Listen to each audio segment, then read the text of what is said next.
வணக்கம். இன்றைக்கு வகுப்பில் இலக்கண பகுதியில் வழக்கு என்றால் என்னங்கிறத தெளிவாக பார்க்க போகிறோம். வகுப்புக்குள்ளே போகலாமா?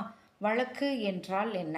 நம் முன்னோர் எப்பொருளை எச்சொல்லால் வழங்கி வந்தனரோ அதனை அப்படியே நாமும் வழங்கி வருவதற்கு வழக்கு என்று பெயர். வழக்கு இரண்டு வகைப்படும். ஒன்று இயல்பு வழக்கு, மற்றொன்று தகுதி வழக்கு. நன்னூல் நூற்பா பாருங்க, 267. இலக்கணம் உடையது, இலக்கண போலி, மறு என்று ஆகும் மூவகை இயல்பு. இயல்பு வழக்கு 3 வகை வரும் அப்படின்னு சொல்லுது. அடுத்தது இடக்கரடக்கல், மங்களம், குழு குறி எனும் முத்தகுதியோடு 6ஆம் வழக்கியல் அப்படின்னு சொல்லுது. அப்போ வழக்கு 6 வகைப்படும். அவற்றில் இயல்பு வழக்கு 3, தகுதி வழக்கு 3. இயல்பு வழக்கு எவை? இலக்கணம் உடையது, இலக்கண போலி, மறு. தகுதி வழக்கு இடக்கரடக்கல், மங்களம், குழு குறி என்பவை. இவைகளைத்தான் இந்த பாடத்தில் பார்க்க போகிறோம். இன்றைக்கு வகுப்பில் இயல்பு வழக்கை பற்றி மட்டும் தெளிவாக தெரிஞ்சுக்க போகிறோம். இயல்பு வழக்கு. இயல்பு வழக்குனா என்ன? உலகத்தாரோடு நாம் பேசுவதை இயல்பு வழக்குன்னு சொல்லுவோம். ஒரு பொருளை சுட்டுவதற்கு எந்த சொல் இயல்பாக வருகிறதோ அந்த சொல்லாலேயே அந்த பொருளை வழங்குவதைத்தான் நாம் இயல்பு வழக்கு அப்படின்னு சொல்கிறோம். இயல்பு வழக்கு 3 வகைப்படும். 1 இலக்கணமுடையது, 2 இலக்கண போலி, 3 மறு. இலக்கணமுடையது இலக்கண பிழை இல்லாமல் வழங்கி வருவதை இலக்கணமுடையது என்பர். மரம், செடி, கொடி, பூ, மண், மலர் இவைகளெல்லாம் நாம் உலக வழக்கத்தில் எல்லோரும் புரிந்து கொள்ளும்படி மிக எளிமையாக பேசுவது தான் இலக்கணம் உடையது. இலக்கண பிழை இன்றி வருவது. அமுதன் பாடம் படித்தான், எழுவாய் செய்யப்படுபொருள் பயனில்லை என்று வரிசை மாறாமல் வர்றதையும் இலக்கணமுடையதுன்னு சொல்லுவோம். குயில் கூவியது, மரபு பிழை இல்லாமல் வருது. இது போன்ற சொற்கள் எல்லாம் தான் இலக்கணமுடையது என்று நாம் சொல்லுவோம்.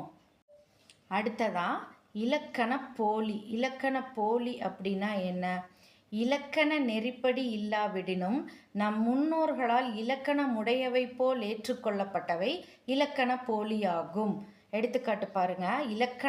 இலக்கண முறைப்படி இல்லை அப்படின்னாலும் நம் முன்னோர்கள் ஏற்றுக்கொண்டதை நாமும் ஏற்றுக்கொள்வது தான் இலக்கண போலி அப்படின்னு சொல்லுவோம். இதை முன்பின் தொக்க போலி அப்படின்னு சொல்லுவாங்க.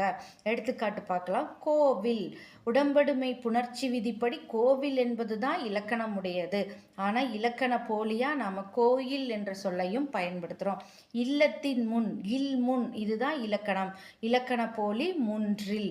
அடுத்தது நகர்ப்புறம், புறநகர், கால்வாய், வாய்க்கால், மீக்கண், கண்மீ, ஊர்நடு, நடுவூர், கிளை நுனி, நுனிக்கிளை இவைகளெல்லாம் இலக்கண போலிக்கு எடுத்துக்காட்டுகள். அடுத்ததா மறு என்றால் என்னன்னு பார்க்கலாம். சொற்களின் வடிவம் சிதைந்து மருவி வருவன மறு எனப்படும். முழுமையான சொற்களினுடைய வடிவம் சிதைந்து மருவி குறுகி வர்றதை நாம் மறு அப்படின்னு சொல்லுவோம்.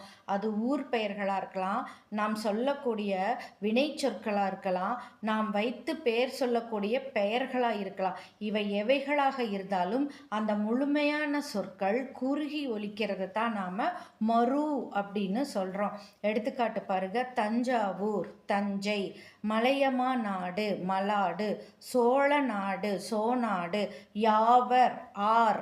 வரவேண்டும், வரணும். பாலகிருஷ்ணன், பாலு. ராஜேஸ்வரி, ராஜி. என் தந்தை, எந்தை. இப்படி முழுமையான பெயர்கள் எல்லாம் சிதைந்து மருவி வருவதைத்தான் நாம் மறு அப்படின்ற இலக்கணமாக சொல்கிறோம். இன்றைக்கு வகுப்பில் இலக்கண பகுதியில் வழக்கு என்ற தலைப்பில் இயல்பு வழக்கு என்பதனை பற்றினதையும் 3 வகைகளை பற்றியும் மிக தெளிவாக பார்த்தோம். அடுத்த வகுப்பில் இதே வழக்கில் தகுதி வழக்குனா என்ன, அதன் வகைகள் என்ன என்பதை பற்றியும் பார்க்கலாம். இந்த வகுப்பில் கலந்து கொண்டதற்கு நன்றி.